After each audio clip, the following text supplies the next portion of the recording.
के एक निजी अस्पताल में डॉक्टर की मुबैना लापरवाही की वजह से एक बच्ची के दिमाग को नुकसान पहुंचा है। डॉक्टर ने बच्ची को एनेस्थीसिया की ज्यादा दवाई दी है। आलिकतल से ताल्लुक रखने वाली जिक्रा अब 2 साल की हैं और 14 माह की उम्र में उनका ऑपरेशन हुआ था। बच्ची की वालिदा ने कहा कि 1 साल कबल उन्हें ऑप्थेमोलॉजी के परेशानी की वजह से एक निजी अस्पताल में दाखिल किया गया था। बच्ची की वालिदा का कहना है कि डॉक्टरों ने बच्ची का ऑपरेशन कराने का मशवरा दिया। उन्होंने कहा कि ऑपरेशन के दौरान डॉक्टरों ने बच्ची को मुश्तबा तौर पर एनेस्थीसिया का ओवरडोज दिया, जिसकी वजह से बच्ची के दिमाग को नुकसान पहुंचा है। उन्होंने कहा कि तब से वो बच्ची के इलाज के लिए अस्पतालों के चक्कर लगा रहे हैं। बच्ची की वालिदा आज श्रीनगर प्रेस एनक्लेव में मीडिया से बात करते हुए रो पड़ी। हालांकि मज़कूरा डॉक्टर ने किसी भी लापरवाही की तरदीद की है। आफ्टर बर्थ थी तो मैं डॉक्टर आदिल के पास गई, एजी कमर मारी तो उन्होंने मुझे बोला इसको एक्सरसाइज करनी है, लेकिन एक्सरसाइज से कोई फर्क नहीं पड़ी। डॉक्टर आदिल साहब का कहना है, मैंने खुद अपने बच्चे को 3 साल का बच्चा है, 3 बार उसको एनेस्थीसिया दिया है, वो बिल्कुल ठीक है। ये 5 मिनट का प्रोसीजर है, ठीक हो जाएगी, फिर इसको आप घर ले जाए।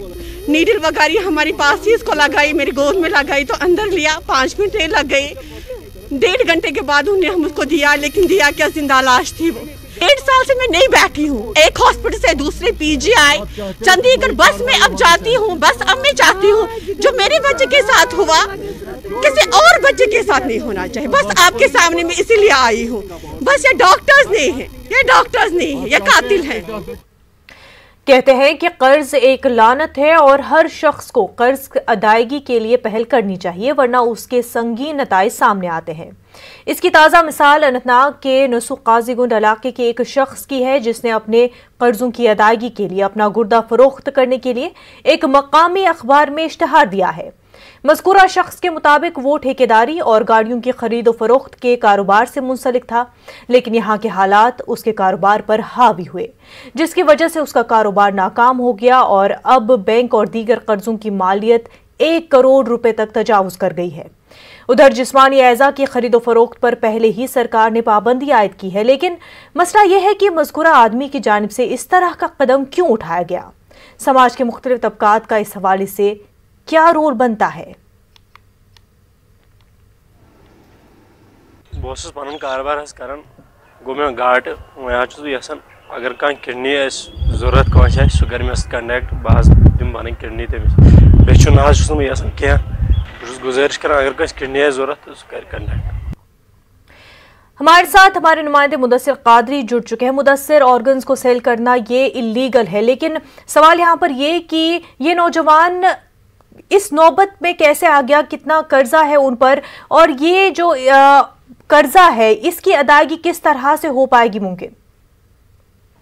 बिल्कुल मुनज़्ज़ा, मैं आपको बता दूं कि दरअसल ये जो इश्तिहार है ये सोमवार के एक मकामी अखबार के एक एडिशन में शाया हुआ है और इस इश्तिहार को देखकर सभी लोग हैरतज़दा हो गए। और इस इश्तिहार के तहत 28 बरस का ये नौजवान है जिसका नाम सब्ज़ार अहमद खान बताया जा रहा है और इसका जो ताल्लुक है ये नसूख काजीगुंड इलाके से बताया जा रहा है। और ये अपना जो इश्तिहार के जरिए अपना गुर्दा जो है फरोख्त करने की ख्वाहिश की है इन्होंने। और जबकि इस इश्तिहार की बिना पर जब न्यूज़ 18 ने इस शख्स का सुराग लगाया और इनसे राबता किया तो इनका साफ तौर पर पहले तो इन्होंने मना कर दिया कुछ भी जो तफसील है या शेयर करने से, तो लेकिन हमारे इसरार करने पर इन्होंने बताया कि इनका जो ये गुर्दा करने ये फरोख्त करने की जो ख्वाहिश है तो वो इसलिए इन्होंने जाहिर की है कि इन पर बहुत कर्जा है, बैंक का भी कर्जा है और जो लोग बहुत से लोग ऐसे हैं जिनसे इसने कर्जा हासिल किया है और उसको वो जो है चुका नहीं सकते हैं। और ये कर्जा अदा करने की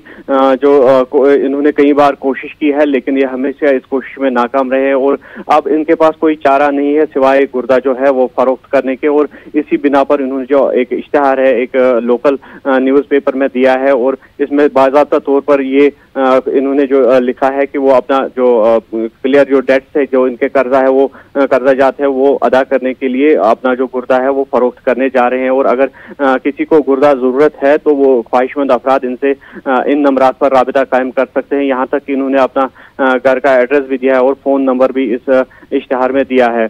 और इनका साफ तौर पर ये कहना है कि इन्होंने कई बार कोशिश की है, लेकिन ये कोशिश इनकी जो है बेसुध साबित हुई। हालांकि इन्होंने कई बार जो बाकी लोग हैं, जो समाज के मुख्तलिफ तबकात है, जिम्मेदारान हैं, उनके पास ये गए हैं मदद के लिए, तो किसी ने भी इनकी मदद नहीं की और आखिरकार ये इतना जो ये खतरनाक कदम है वो उठाने के लिए मजबूर हो गए हैं। हालांकि अभी तक इस जो इश्तिहार का हमने जो पता किया है, किसी ने भी इनके साथ इस हवाले से कांटेक्ट नहीं किया है अभी तक कि उनको गुर्दे की जरूरत है और उनको जो ये इसके एवज पैसा देंगे। अभी तक ऐसा भी कोई शख्स या केस सामने नहीं आया है।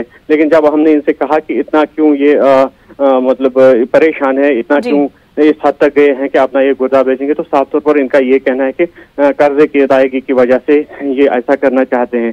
और जब हमने इनके घर वालों से भी दरियाफ्त करने की कोशिश की, लगातार हमने इनको फोन किया, लेकिन फोन पे उस तरह का रेस्पॉन्ड हासिल नहीं हुआ। यहाँ तक कि कई बार हमने इनके घर जाने की भी कोशिश की, लेकिन वहाँ से घर से ये फरार ही अक्सर रहते हैं, क्योंकि वहाँ पर लगातार जो कर्जदार हैं वो इनके घर वहाँ पर आते हैं और जो इनका उनके पैसे हैं उसकी अदायगी का तकाजा करते हैं। फिलहाल अभी जो है पुलिस ने भी इस मामले का कोई नोटिस नहीं लिया है अभी तक, लेकिन सवाल ये पैदा होता है कि आखिरकार इतना बड़ा कदम कोई क्यों उठाएगा और समाज के जो मुख्तलिफ तबकात हैं, समाज के मुख्तलिफ जिम्मेदारान हैं, उनका इसके तय कितना रोल बनता है, क्या रोल बनता है, क्या कोई इस हवाले से कोई इसकी मदद के लिए सामने आएगा, कोई NGO या फिर जो समाज के मुख्तलिफ तबकात है जिनका मैंने अभी जिक्र किया। और तो साथ ही साथ मैं आपको ये भी बता दूं कि सरकारी सतह पर इस तरह की जो है ऑर्गन सेल या फिर ट्रांसप्लांट भी अगर किया जाए तो जो कवानीन है, तो कवानीन के मुताबिक जो है अगर कोई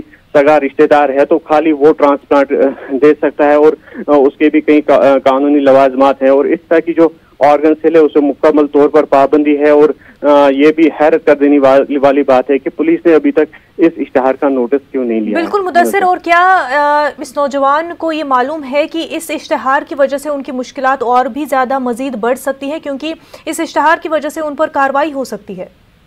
बिल्कुल मुनज़्ज़ा, जैसा कि हमने बताया कि हमने कई बार उनसे जो है जो कांटेक्ट करने की कोशिश की है, तो लगातार जब फोन पे भी मैंने खुद भी बात की उनसे, तो लगातार उन्होंने वो मुसीबत ज़दा लहजे में अपनी फरियाद सुनाई और ये कहा कि मैं सब होश हवास में मैंने ये इश्तिहार दिया है, क्योंकि उसके पास कोई चारा नहीं है सिवाय इसके कि वो अपना एक एज़ा जो है, अपने जिस्म का एज़ा है तो उसको फरोख्त करे। क्योंकि उन्होंने कई बार जो है जो वहाँ पर बाअसर शख्सियात हैं, बाअसर जो अंजुमन है वहाँ पर उन्होंने कांटेक्ट किया, उन्होंने कई जो है शख्सियात का नाम भी लिया, वो मैं यहाँ पर मुनासिब नहीं समझूंगा अभी जाहिर करना। तो वो उनके पास गए हैं, मदद की तलब की है, लेकिन उनको वहाँ से खाली हाथ लौटना पड़ा। बिल्कुल मुदस्सिर, यहाँ पर क्योंकि इस तरह की खबरें जो है सोशल मीडिया पर तेजी से वायरल होती है, तो सोसाइटी के दो रुख इन मामलों में दिखाई देते हैं। एक वो जो मदद करना चाहते हैं, सामने आना चाहते हैं, दूसरे वो जो काफी शक व शुबहात करते हैं कि कितनी ऑथेंटिसिटी है इन बातों में।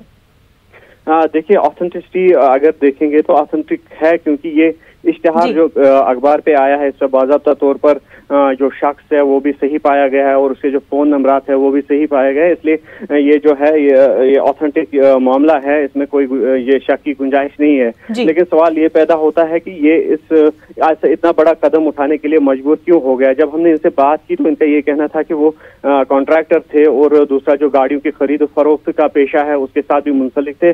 और उसके बाद जिस तरह के कश्मीर में हालात बने, जो सूरत हाल पैदा हुई, तो उनका जो कारोबार है वो ठप हो गया और इन्होंने जो पैसे लगाए थे कारोबार में तो वो कोलैप्स हो गया कारोबार इनका। तो और जितने भी पैसे इन्होंने लगाए थे वो सब घाटे में चला गया वो कारोबार। और उसके बाद ये दर दर की ठोकरें खाने पर मजबूर हो गया है और इसके पास कोई भी चारा नहीं है सिवाय इसके कि अभी ये करे। अब इसमें ये मामला सामने आता है कि जो अगर कोई एनजीओ है, जो फलाही इदारे हैं, तो वो आखिरकार चुप क्यों है, वो अभी तक इस शख्स के साथ कांटेक्ट में क्यों नहीं आ रहे हैं, इस शख्स के साथ बहुत इस मसले का जो निपटारा है उसके लिए कोई इकदाम क्यों नहीं उठाते हैं। और ये भी इस शख्स का कहना है कि ये कई बार ऐसी शख्सियात के पास गया है, ऐसी अंजुमन इदारों के पास गया है जो ये दावा करते हैं कि वो लोगों की फलाह बहबूद के लिए काम कर रहे हैं, लेकिन वहां से इसको खाली हाथ लौटना पड़ा है और अभी तक इसकी मदद के लिए कोई भी सामने नहीं आया है।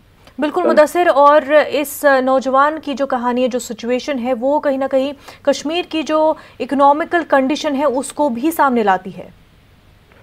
बिल्कुल मुनज़्ज़ा, जिस तरह से मैंने पहले भी बताया कि जो अगर देखेंगे तो अक्सर व बेशतर जिस तरह के माजी में हालात यहाँ पर बने हैं तो उसका बराह रास्त असर यहाँ की मईशत पर पड़ा है।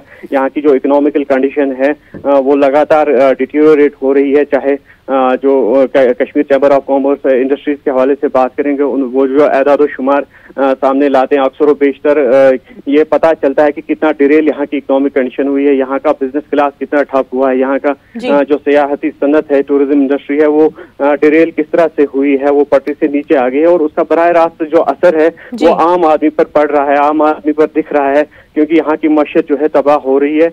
और उसके लिए मुख्तलिफ जो वजूहात है सामने आ रही है, माहिरीन उसके लिए कई वजूहात जो है जिम्मेदार ठहरा रही है। और ऐसे में जो स्टेक होल्डर्स है उनका ये कहना है कि सरकार इस हवाले से कदम उठाए ताकि जो कश्मीर की मईशत है, कश्मीर की इकोनॉमिकल कंडीशन है, वो एक बार फिर पटरी पर वापस आए और इस तरह के जो वाकयात है ये रोनुमा ना हो मजीद, और जो लोगों की माशी हालत है उसमें थोड़ा बहुत सुधार आ सके। बिल्कुल मुदस्सिर, बेहद शुक्रिया आपका।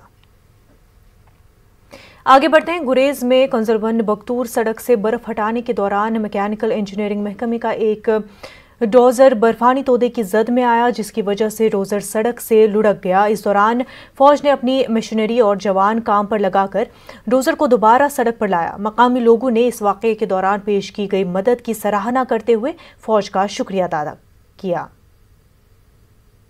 मैकेनिकल डिपार्टमेंट ने जो कंजलवन से जलिंडोरा की तरफ रोड जा रहा था उसे कटाई कर रहे थे, तो अचानक ऊपर से एक स्लाइड आई तो उसमें लोडर को धक्का लग गया और वो रोड के नीचे चला गया। तो हम शुक्रिया अदा करना चाहेंगे 109 ब्रिगेड का, जिन्होंने तुरंत एक्शन करके रिकवरी भेज दी। और हमारे जो यहाँ पर यूनिट है 6 मराठा लाइट इन्फेंट्री का, उनके कमांडिंग अफसर कर्नल विनोद कुमार पाटिल सर भी वहाँ पर मौजूद थे। साथ ही साथ SHO इजमर्ग साहब का भी शुक्रिया अदा करना चाहेंगे कि उन्होंने तुरंत एक्शन करके वो लोडर का निकालने का काम शुरू कर दिया। जिला पुलवामा के संजवतरू इलाके की आबादी गुज़िश्ता 3 बरसों से पीने के पानी से महरूम है। संजवतरू के तकरीबन 200 चूल्हों को अगरचे महकमे जल शक्ति की जानिब से पीने का पानी फराहम किया जाता था, लेकिन गुज़िश्ता कुछ बरसों से वाटर सप्लाई स्कीम नाकारा होने से इलाके में पीने के पानी से बिल्कुल महरूम हो गया है। महकमा जल शक्ति की जानिब से संजवतरू गाँव को हफ्ते में 1 रोज पानी का टैंकर फराहम किया जाता है, जबकि बाकी रोज मकामी आबादी को गंदे नाले का पानी इस्तेमाल मिलाना पड़ता है, जिसकी वजह से इलाके में वबाई बीमारी फूट पड़ने का खदशा लाहक है। इस हवाले से जब न्यूज़ 18 उर्दू ने एग्जीक्यूटिव इंजीनियर जल शक्ति पुलवामा से राब्ता करने की कोशिश की तो वो अपने ऑफिस में मौजूद ही नहीं थे। यही प्रॉब्लम फेस करनी पड़ती है पिछले 3 सालों से।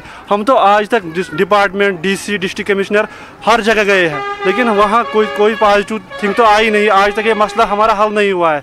हमारे 3 सालों से यही प्रॉब्लम है। आप देखिए, खुद देखिए कितनी औरतें हैं जिनको ये सफ़र करना पड़ता है। बच्चे ते सान बेमार गसान, सान बुजुर्ग ते हफ्तस मज अके लट गई पतम लट DC सोबस, तम वन रेत दिमो तह आब, मगर तथ कुन गो कहन तवजो तथ स्कीम कुन तिहंद निको कोर आबी बंद, ये टोटली कहें तह गसान इथे पे अनान मुकुर वुकुर तो खेवान गाड़ी वन 8 दई। लेक्स एंड वाटरवेज डिपार्टमेंट की एनफोर्समेंट विंग ने आज लाल बाजार, सैदाबाग, सैदाकदल, शालीमार और धोबी मोहल्ला शालीमार में इन्हदामी मुहिम चलाई। इस दौरान उन्होंने नाजायज तामीरात को मुनहदम किया।